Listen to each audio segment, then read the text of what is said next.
Hello friends, നിങ്ങളുടെ സ്വന്തം teacher എന്ന യൂട്യൂബ് ചാനലിലേക്ക് എല്ലാവർക്കും സ്വാഗതം. അപ്പോൾ നമ്മൾ ഇന്നത്തെ വീഡിയോയിൽ പറയാൻ പോകുന്നത് decline of Indus valley civilisation എന്നതിനെക്കുറിച്ചുള്ള ഡിഫറെൻറ്റ് വ്യൂസ് ആണ്. എന്താണ് സിന്ധു നദീതട സംസ്കാരം, ചരിത്രത്തിലെ തന്നെ പ്രധാനപ്പെട്ട സിന്ധു നദീതട സംസ്കാരം എങ്ങനെയാണ് നശിക്കാനുള്ള കാരണം എന്ന് വ്യത്യസ്ത ആൾക്കാർ വ്യത്യസ്ത അഭിപ്രായങ്ങൾ പങ്കുവച്ചിട്ടുണ്ട്. അപ്പോൾ അതാണ് നമ്മൾ ഇന്നത്തെ ഈ വീഡിയോയിൽ പറയാനായിട്ട് പോകുന്നത്. ഫസ്റ്റ് പോയിന്റ് ആണ് എക്സ്റ്റേണൽ അഗ്രഷൻ. എക്സ്റ്റേണൽ അഗ്രഷൻ എന്ന് പറഞ്ഞിട്ടുണ്ടെങ്കിൽ ബാഹ്യാക്രമണം, മറ്റ് രാജ്യങ്ങളിൽ നിന്നോ മറ്റ് സ്ഥലങ്ങളിൽ നിന്നോ ആക്രമണം ഉണ്ടാകുന്നതിനാണ് ബാഹ്യാക്രമണം അല്ലെങ്കിൽ എക്സ്റ്റേണൽ അഗ്രഷൻ എന്ന് പറയുന്നത്. അത് അഭിപ്രായപ്പെട്ട വ്യക്തികളാണ് Wheeler and Piggott and Gordon Childe. മൂന്നാൾക്കാർ ഇത് അഭിപ്രായം മുന്നോട്ട് വെച്ച ആൾക്കാരാണ്. Mortimer Wheeler and Piggott and Gordon Childe എന്ന് പറഞ്ഞിട്ടുള്ള മൂന്നാൾക്കാർ. രണ്ടാമത്തെ ഒരു പോയിന്റാണ് ഇനൻഡേഷൻ എന്ന് പറഞ്ഞിട്ടുണ്ടെങ്കിൽ വെള്ളപ്പൊക്കം എന്ന് പറഞ്ഞിട്ടുള്ള അഭിപ്രായം മുന്നോട്ട് വെച്ച വ്യക്തിയാണ് MR സഹാനി എന്ന് പറഞ്ഞിട്ടുള്ള വ്യക്തി.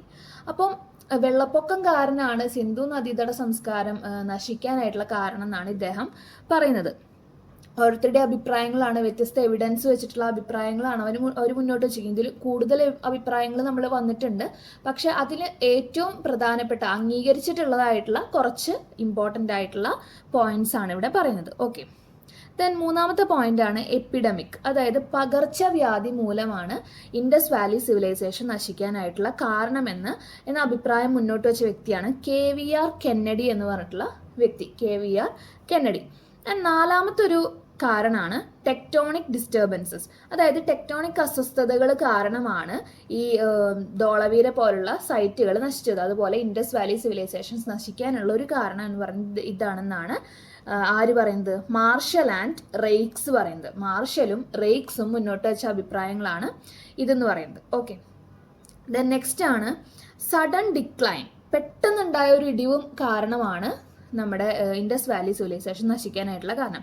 എല്ലാ കാശുപരമായിട്ടും പണപരം മീൻസ് സാമ്പത്തികമായിട്ടും എല്ലാം കൊണ്ടും പെട്ടെന്നുണ്ടായ ഒരു ഇടിവ് കാരണമാണെന്ന് പറയുന്നത് ആരാണ്? മോർട്ടിമർ വീലറിന്റെ മറ്റൊരു അഭിപ്രായമാണ് ഇതുകൊണ്ടും ഈ ഇൻഡസ് വാലി സിവിലൈസേഷൻ നശിക്കാനായിട്ട് കാരണമാകാം എന്ന് പറഞ്ഞിട്ടുള്ളത്.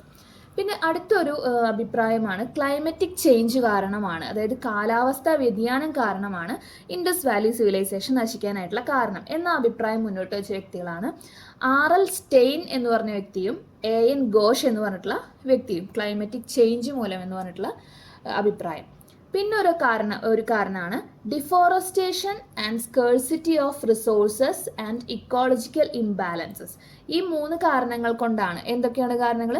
വനനശീകരണം, വിഭവ ദൗർലഭ്യം, പാരിസ്ഥിതിക അസന്തുലിതാവസ്ഥ എന്നീ മൂന്ന് കാരണങ്ങൾ കൊണ്ടാണ് ഇൻഡസ് വാലി സിവിലൈസേഷൻ നശിക്കാനായിട്ടുള്ള കാരണം എന്നാണ് വാൾട്ടർ A ഫെയർ സർവീസ് എന്ന് പറഞ്ഞിട്ടുള്ള വ്യക്തി അഭിപ്രായപ്പെട്ടത്.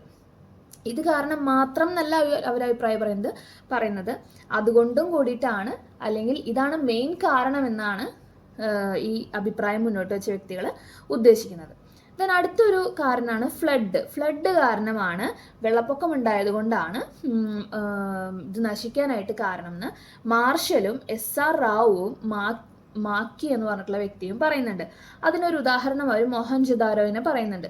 മോഹൻജൊദാരോയിൽ ഇതുപോലെ വെള്ളപ്പൊക്കം വന്നിട്ടാണ് നശിച്ചിട്ടുള്ളത്. സോ ഇൻഡസ് വാലി സിവിലൈസേഷൻ നശിക്കാനായിട്ടൊരു കാരണം എന്ന് പറയുന്നത്, അല്ലെങ്കിൽ അതിൻ്റെ പ്രധാന കാരണം എന്ന് പറയുന്നത് വെള്ളപ്പൊക്കമാണെന്നാണ് മാർഷലും SR റാവുവും മാക്കിയും പറയുന്നത്. ഒരഭിപ്രായം പറഞ്ഞ വ്യക്തികൾ തന്നെ മറ്റഭിപ്രായങ്ങളും പറയുന്നവരുണ്ട്. കാരണം മേജർ റീസൺസ് ആണല്ലോ നമ്മൾ പറയുന്നത്, അതുകൊണ്ട് മാത്രമാണെന്നല്ലോ പറയുന്നത്. ഓക്കെ, ദെൻ നെക്സ്റ്റ് ഒരു റീസൺ ആണ് destruction due to change in course of river Ghaggar നദിയുടെ ഗതിമാറ്റം മൂലമുണ്ടാകുന്ന നാശമാണ്. ഇത് വഴി മാറി ഒഴുകി, ഈ ഗാഗർ എന്ന് പറഞ്ഞിട്ടുള്ള നദി വഴി മാറി ഒഴുകിയത് കൊണ്ടാണ് ഈ ഒരു ഇൻഡസ് വാലി സിവിലൈസേഷൻ നശിക്കാനുള്ള കാരണം എന്നാണ് ആര് പറയുന്നത്? GF ഹോൾസ് എന്ന് പറഞ്ഞിട്ടുള്ള വ്യക്തി പറയുന്നത്. അപ്പോൾ ഇത്രയാണ് പ്രധാനപ്പെട്ട ഡിക്ലൈൻ ഓഫ് ഇൻഡസ് വാലി സിവിലൈസേഷൻ്റെ ഡിഫറെൻറ്റ് വ്യൂസ് എന്ന് പറയുന്നത്. ഇതൊക്കെ പ്രധാനപ്പെട്ട വ്യക്തികളുടെ അഭിപ്രായങ്ങളാണ് ഈ പറഞ്ഞ ഡിക്ലൈനുള്ള കാരണങ്ങൾ. അപ്പോൾ ഇത് എല്ലാ കോമ്പറ്റേറ്റീവ് എക്സാംസിനും, സെറ്റ്, നെറ്റ്, PSC പോലുള്ള കോമ്പറ്റേറ്റീവ് എക്സാംസിനൊക്കെ വരുന്ന ഒരു ക്വസ്റ്റ്യൻ ആണ്. മാച്ച് ദ ഫോളോയിങ് ആയിട്ടായിരിക്കും വരിക. ഇപ്പോൾ എക്സ്റ്റേണൽ അഗ്രഷൻ എന്ന് അഭിപ്രായപ്പെട്ട വ്യക്തി നെക്സ്റ്റ് ബോക്സിൽ നിന്ന് തിരഞ്ഞെടുത്ത് എഴുതാനൊക്കെ ആയിരിക്കും വരിക. അപ്പോൾ മാച്ച് ദ ഫോളോയിങ്ങിനൊക്കെ വന്നാൽ ഫുൾ മാർക്ക് കിട്ടാനായിട്ട് ഹെൽപ്പ് ചെയ്യുന്ന ഒരു ടോപ്പിക്കാണിത്. അപ്പോൾ ഗുഡ് ലക്ക്. Thank you.